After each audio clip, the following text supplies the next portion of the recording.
안녕하세요. 서울에서 공인중개사를 하고 있는 30대 가장입니다. 저는 시골에서 나고 자라서 대학교를 서울로 오기 전까지만 해도 이렇게 세상이 넓은지 몰랐습니다.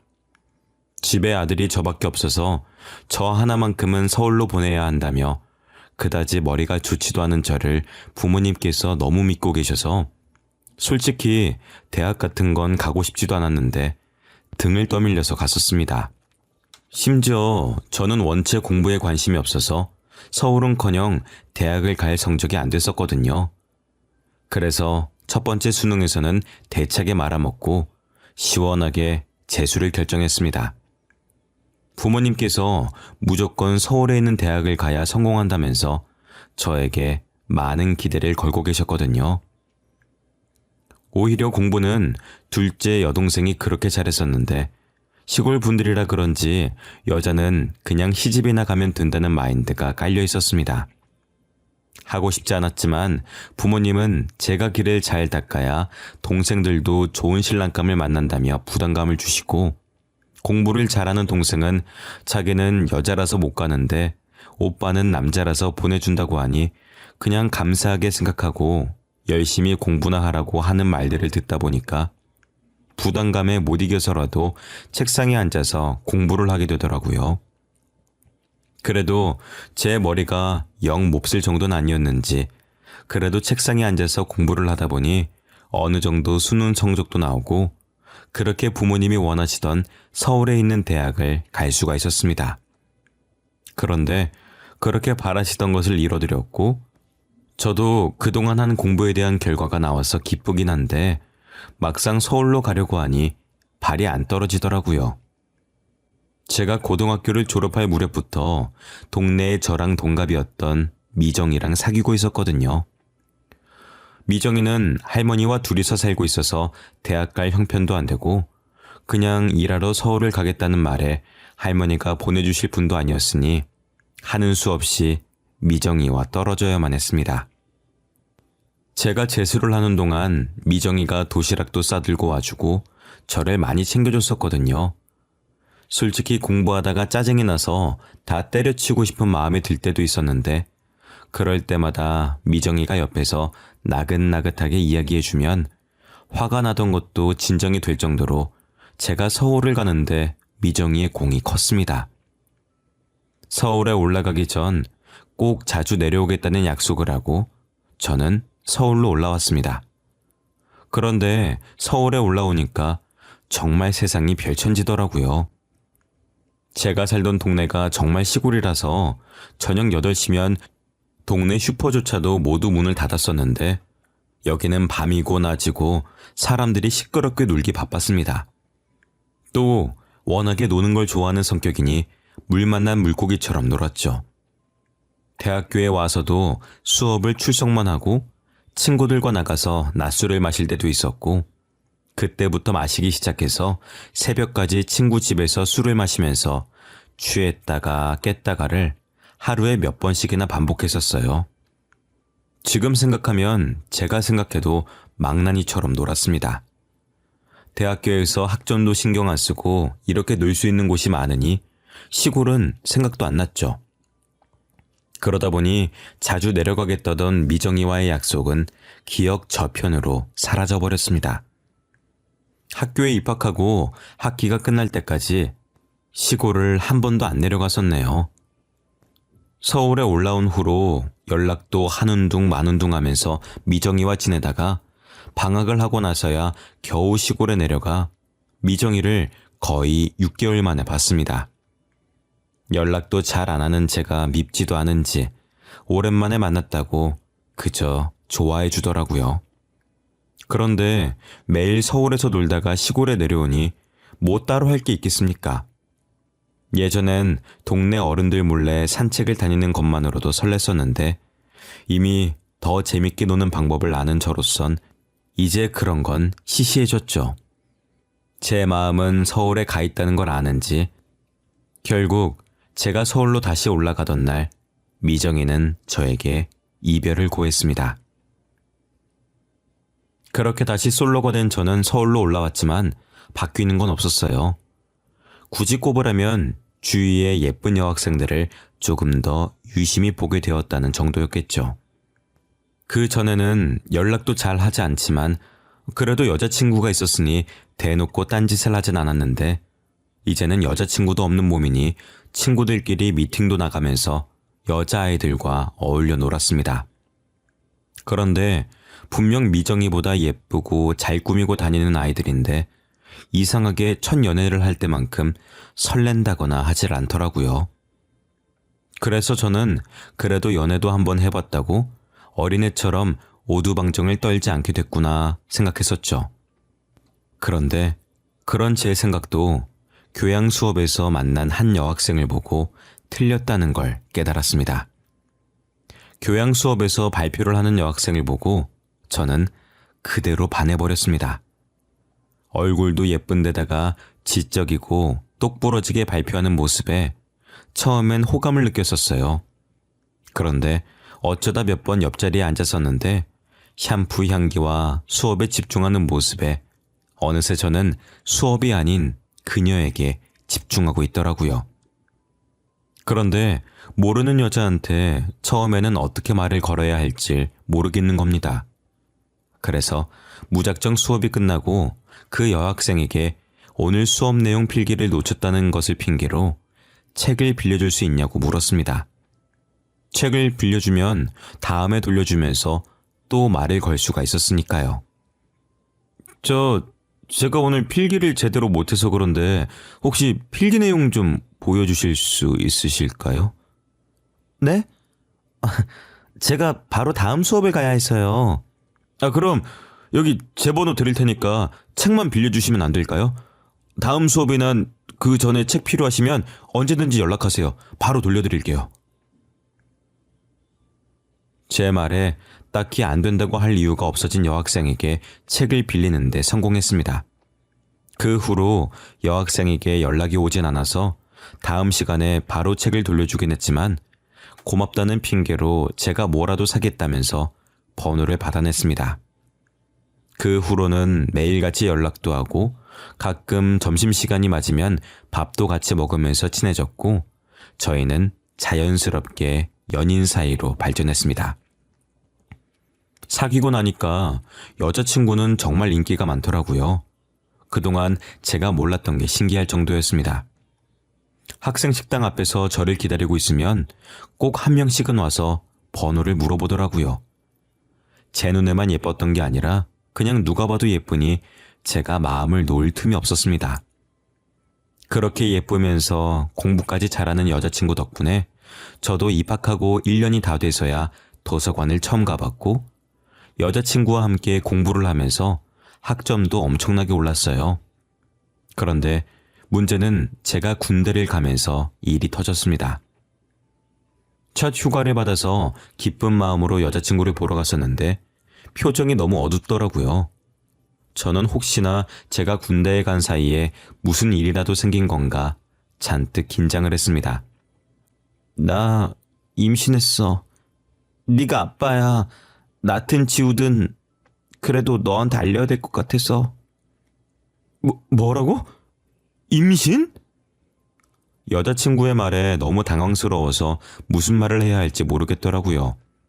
제가 군대 가기 전에 임신을 해서 자기도 얼마 전에 막 알았다고 했는데 여자친구도 저도 대학생인데 어떻게 해야 할지 너무 막막했습니다. 심지어 저는 군대에 있으니 해줄 수 있는 것도 없었고요. 그렇다고 차마 아이를 지우라는 말은 안 나와서 낳자고 했습니다. 여자친구도 이미 생긴 아이니 낳아서 기르는 게 좋지 않겠냐는 듯이 말했었고 그렇게 저는 아이의 아빠가 되었고 제가 가장이 되었으니 여자친구를 책임져야겠다는 생각에 군생활 중 부사관을 지원했습니다. 결국 재수까지 해가면서 들어간 대학은 고작 1년을 다니고 말았습니다. 다행히 여자친구는 대학까지 졸업을 마쳤고 그래도 장모님에게 아이를 부탁하고 직장을 다녔습니다.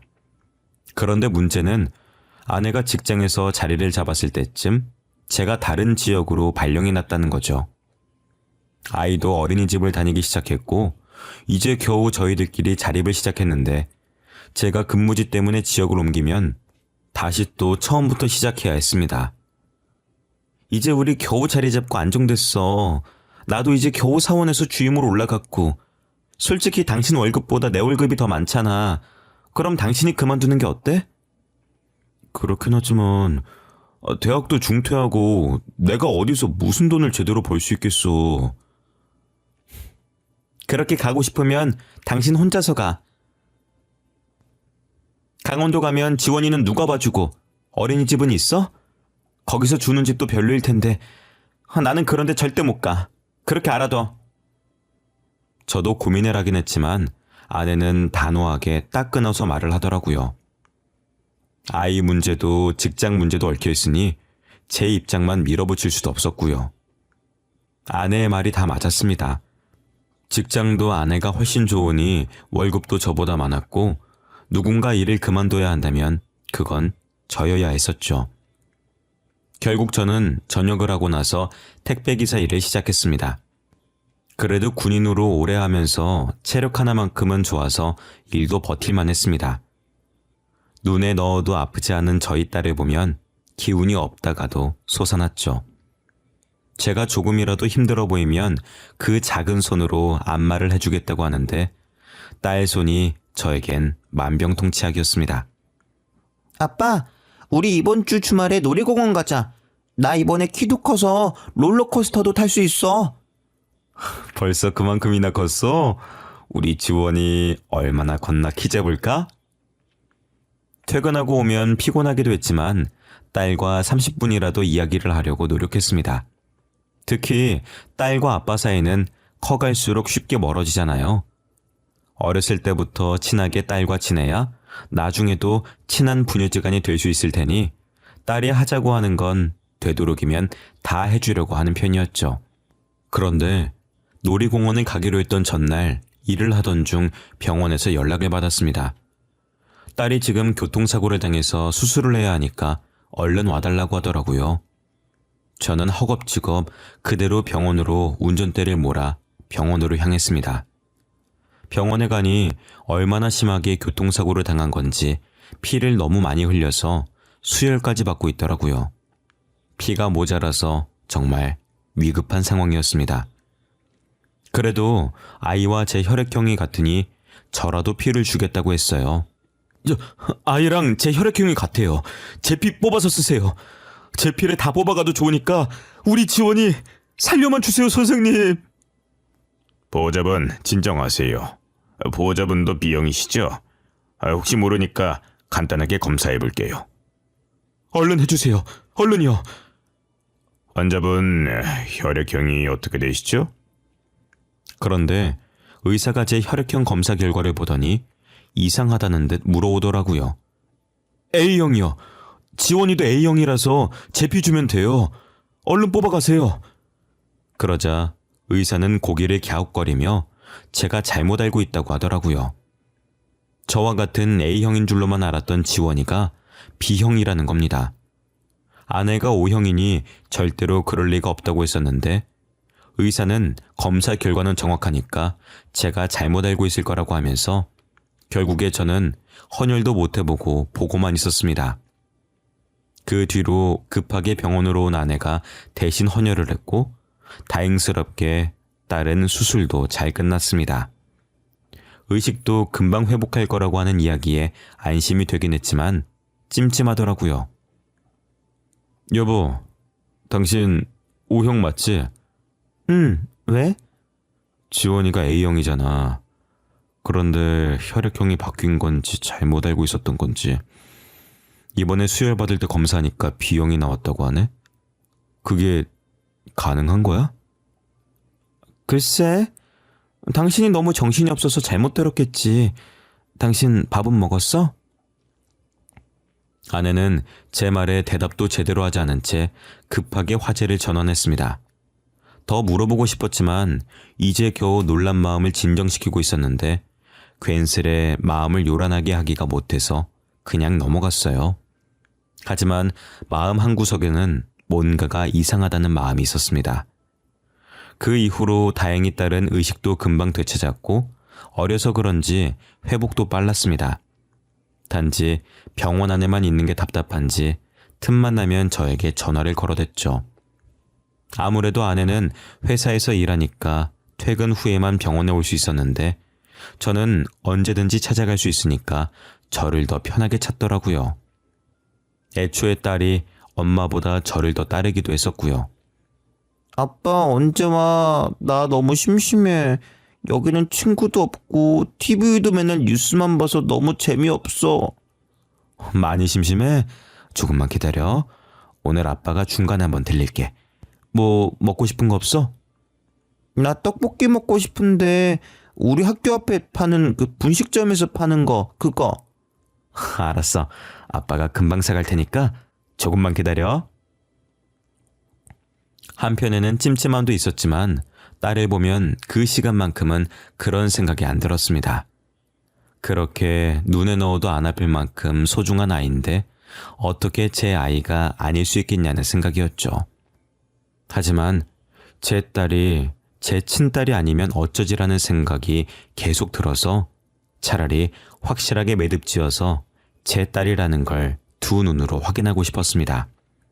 그래서 병원에 간 김에 딸의 손톱을 깎아주고 그걸 챙겨왔습니다. 죄를 짓는 것도 아닌데 괜히 제가 마음이 불편해서 손톱을 깎아주는데도 손이 떨리더라고요. 아빠 왜 이렇게 손을 떨어? 일 많이 힘들었어? 내가 다 나으면 도와줄게. 아니야, 아빠 하나도 안 힘들어. 누구 아빠인데? 그런 건 껌이지. 다 나으면 학교 가기 싫어서 그러는 거지? 어떻게 알았어? 나 학교 가기 싫어. 그냥 아빠 따라다니면서 일 도와줄게. 나도 아빠 닮아서 일도 잘하잖아. 내가 누구 딸인데. 그만 까불고 얼른 떡볶이나 마저 먹어. 침자 검사를 하기 위해서 손톱을 깎으면서도 이 아이가 내 딸이 아니라는 생각은 못했습니다. 하지만 일주일 뒤 나온 검사에선 저와 제 딸이 친자가 아니라는 결과가 나왔습니다. 정말 만에 하나의 확률로 친자가 아닐 거라는 생각을 했었는데 제 눈으로 확인하고 나니 그 결과를 믿고 싶지 않았습니다. 그럼 지원이는 대체 누구의 아이인지, 저는 왜 대학까지 포기해야 했었는지 결과를 받아들이고 나니 억울함이 몰려왔습니다. 저는 그 결과서를 들고 아내가 퇴근하기만을 기다렸습니다. 그리고 아내가 집에 오자마자 저는 검사 결과서를 들이밀었습니다. 지원이가 내 친딸이 아니라는데 이게 어떻게 된 일이야? 당신 그동안 날 속이고 있었던 거야? 제대로 설명해봐. 당신 그걸 검사했어? 지금 내가 검사를 한 게 중요해? 지원이가 내 딸이 아니라잖아. 그럼 지원이 친아빠는 누군데? 당신 다 알고 있지? 알고 있으면서 일부러 나 속인 거잖아. 아니, 나는 당신인 줄 알았어. 그래서 당신을 찾아간 거야. 뭐라고? 어떻게 나라고 확신을 했는데? 나 만나면서 다른 놈도 만났다는 거 아니야. 당신 군대 들어가고 잠깐 실수했던 적이 있는데 정말 그날 하루 만났던 사람이라 누구인지 번호도 모르고 그래서 그냥 당신이라고 했었어. 미안해. 야, 너 제정신이야? 그래놓고 뻔뻔하게 날 찾아와. 내가 너 때문에 학교도 포기하고 내 인생 포기하고 가장으로 살았는데 네가 어떻게 이럴 수가 있어. 정말 미안해. 나도 그때는 어려서 너무 무서웠어. 그래서 나도. 정말 그날 하루 만나서 실수한 게 사실이야? 그건 정말이야. 믿어줘. 결국 지원이는 제 아이가 아니라는 확답을 듣고야 말았습니다. 정말 아내를 용서하고 싶지 않았지만 병원에 언제 오냐는 지원이의 전화에 어찌할 바를 모르겠더라고요. 아내를 용서하지 않으면 지원이는 제 아이가 아닌 것이 되고 그러면 저는 그냥 이혼하고 다시 제 인생을 살면 되는 거였습니다. 참 쉬운 일이고 오히려 제 인생에서 새로운 기회를 얻은 건데도 차마 지원이 때문에 아내와 이혼하겠다는 말은 못하겠더라고요. 너무 화가 났지만 그날 저녁 지원이를 보고 그냥 눈 감고 모르는 척을 하기로 했습니다. 대신 그동안 가장 역할을 하겠다고 포기한 대학은 너무 억울해서 다시 다니기로 했습니다. 다니던 학교에 재입학 신청을 해서 다시 학교에 다닐 테니까 나머진 아내 보고 알아서 하라고 했죠. 아내도 할 말이 없는지 제가 하는 일에는 토달기 바빴던 아내가 아무 말도 없이 그렇게 하라며 등록금을 내주더라고요. 그 이후로 저는 학교를 다시 다니기 시작했고 가끔 배달 아르바이트를 했습니다. 그래도 아이의 돈을 벌지 않으면 지원이 용돈도 주기 힘들 정도일 테니까요. 학교를 다니며 오랜만에 들어간 교양 수업에는 제 동기가 수업을 하고 있더라고요. 매일같이 술을 함께 마시던 녀석이라 반가운 마음도 들었지만 그 나이 먹고 뒤늦게 다시 학교를 다니는 게 부끄러워서 차마 먼저 인사를 못하겠더라고요. 하지만 친구는 첫 수업이니만큼 천천히 출석을 부르며 학생들과 눈을 마주쳤고 이윽고 저와 눈이 마주쳤을 땐 친구도 꽤나 당황한 것 같이 보였습니다. 그리고 수업이 끝난 후 강의실을 나가려는 저를 붙잡았습니다. 너 형욱이 맞지? 야, 오랜만이다. 이렇게 다 만나네? 그래, 오랜만이네. 너 군대 갔다 와서 그대로 자퇴하고 무슨 일이라도 있었던 거야? 나 사고 쳐서 결혼했어. 그래서 그냥 부사관으로 쭉 군대에 있다가 전역했어. 제 말에 친구는 당황스러웠는지 멋쩍게 웃더라고요. 친구는 나중에 다 같이 술이나 한잔하자면서 급하게 다음 수업이 있다며 강의실을 떠났습니다. 처음엔 어색했지만 나중엔 그 친구랑 술도 한잔할 정도가 되었습니다. 학기가 끝나고 친구와 함께 학교 근처에서 술을 한잔하는데 친구가 먼저 이야기를 꺼내더라고요. 그런데 너는 군대에 있으면서 어떻게 사고를 친 거야? 진짜 대단하다. 체주도 좋아. 어쩌다 보니 그렇게 됐네. 그래. 그때 너랑 만나던 그 여자친구랑 그 사고 친 거야? 그렇지 뭐. 내가 아무나 붙잡고 사고를 치겠냐. 그래. 그럼 그때 그 소문이 사실이 아니었나 보네. 너 군대 가고 나서 자기과 교수랑 그렇고 그런 사이라고 소문이 났었거든. 네가 없으니까 남자친구도 없는 줄 알고. 그건 또 무슨 소리야? 너 그거 몰랐어? 우리 같이 들었던 교양 수업 교수님 있잖아. 너 만나기 전에도 교수랑 네 와이프랑 수상하다고 둘 사이 수상하다고 소문이 돌았었어. 그런 소문이 돌았었다고? 나는 전혀 몰랐는데? 그거야. 네가 워낙 다른 소문에 관심이 없어서 그런 거고 너 빼고 다 알아. 나도 그 소문 알고 있었는데 너랑 사귄다길래 헛소문이라 생각하고 넘어갔지. 그리고 그 친구가 해준 이야기는 완전 처음 듣는 이야기였습니다.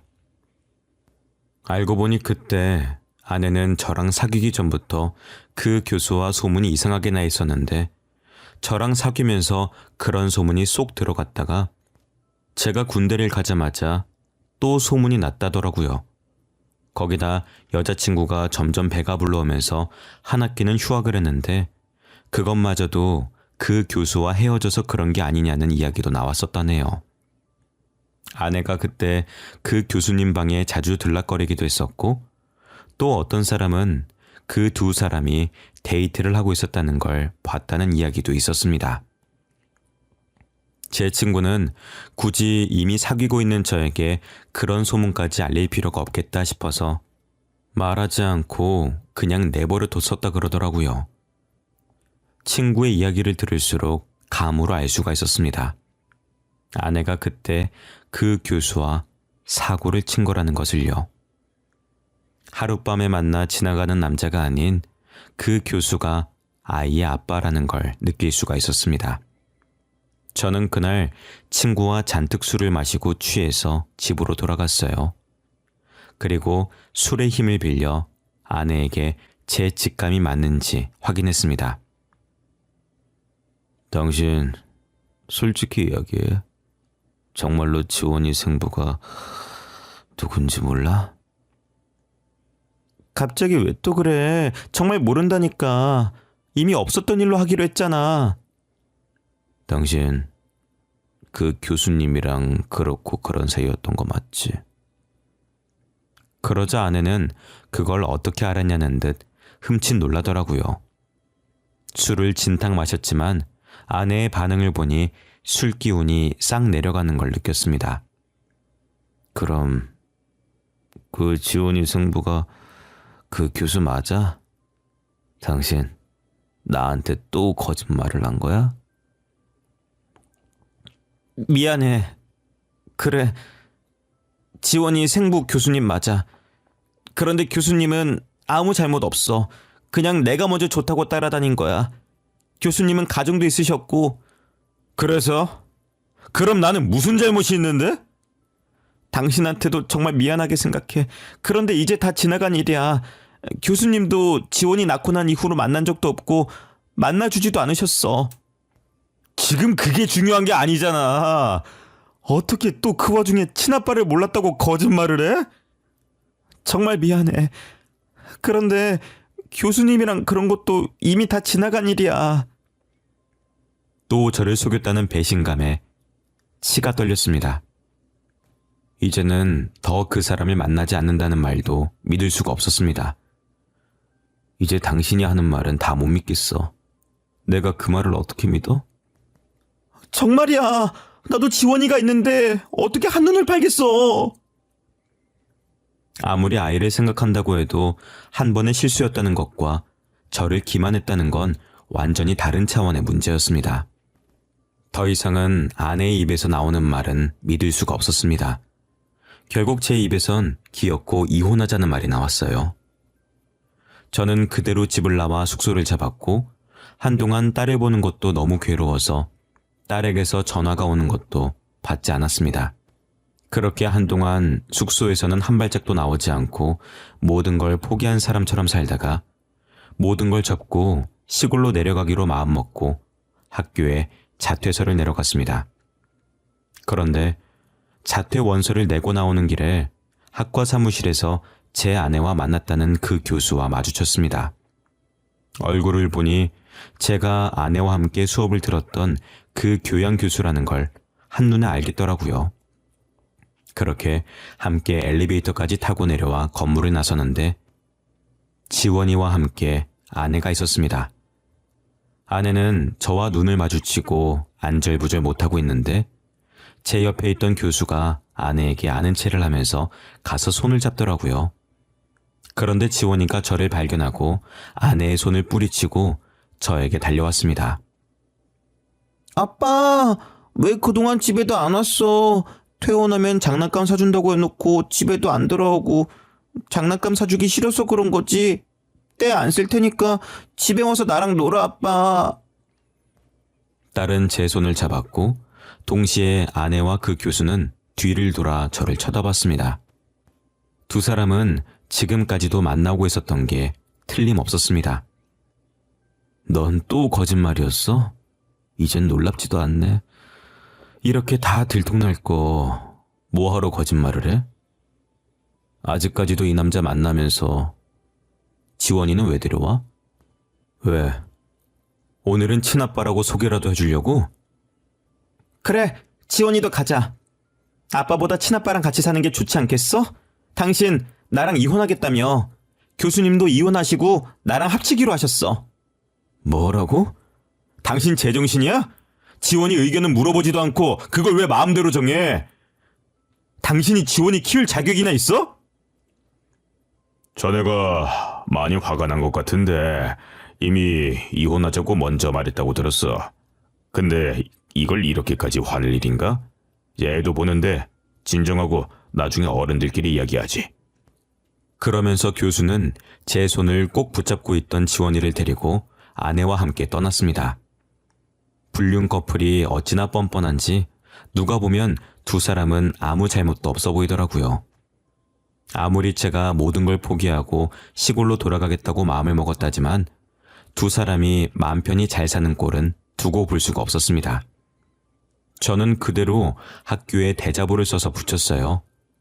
그 교수가 어린 학생을 꼬셔서 임신까지 시켜놓고는 나몰라라 했고 그 여학생은 다른 남자의 아이라고 속이가며 아이까지 낳아놓곤 지금까지도 불륜을 저지르고 있었다는 사실을요. 당연히 그 다음날 학교는 발칵 뒤집어졌고 그 대자보는 제가 쓴 것이라고 밝혀졌습니다. 친구 이야기를 들어보니 제 대자보가 교수들 사이에서도 화제가 되어서 교수들끼리도 뒤에서 엄청 욕을 하고 있다고 하더라고요. 사람을 우습게 알고 자기들의 허물을 숨기기 위해서 남을 이용했으면 결국엔 다 들통이 날 거라는 생각은 없었는지 멍청하다는 생각이 절로 들었습니다.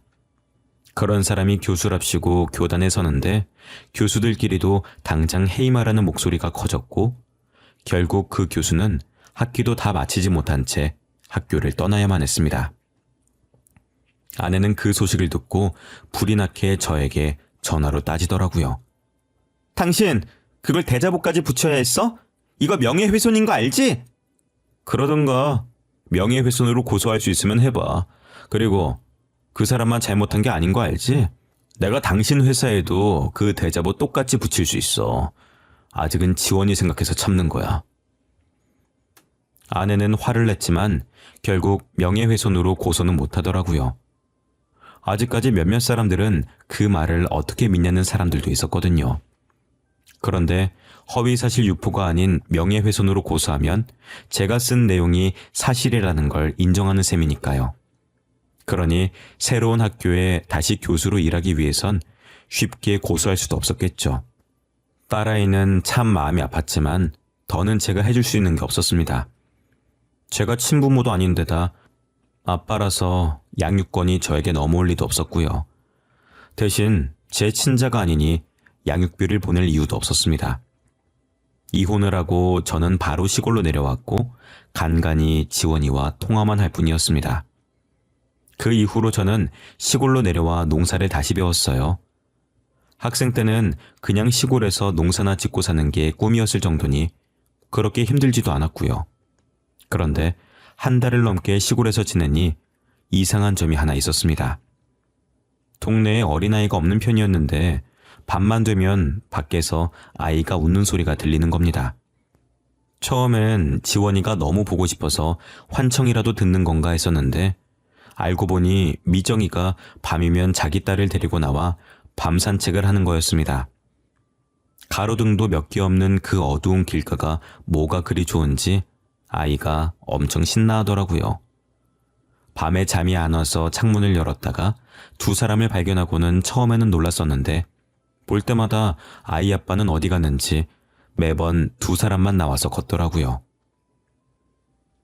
아무리 외지인도 안 오고 동네가 위험하지도 않은 데라지만 혹시 모르니까 한 번은 걱정되는 마음에 저희 집 앞을 지나갈 때 저도 대문 밖으로 나갔습니다. 문이 열리는 소리가 들리자 미정이는 소스라치게 놀라더라고요. 미정이는 지원이 또래로 보이는 딸의 손을 잡고 있었습니다. 오랜만이네? 옆에는 딸이야?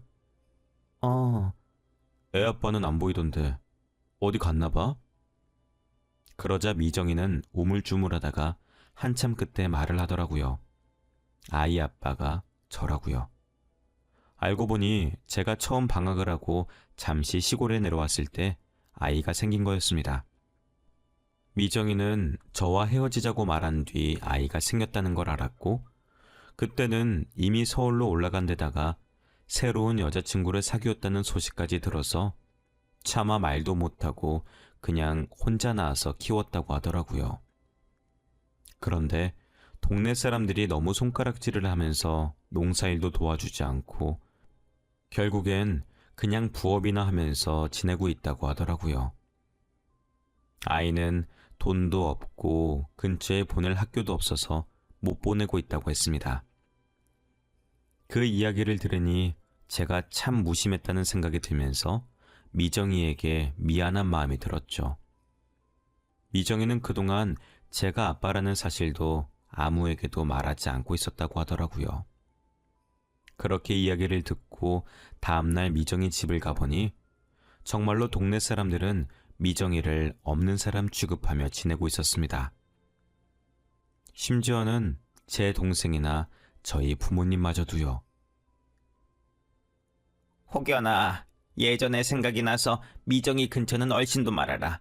근처에 갔다가 언제 어떻게 애아빠가 돼달라고 엉겨붙을지 어떻게 알아?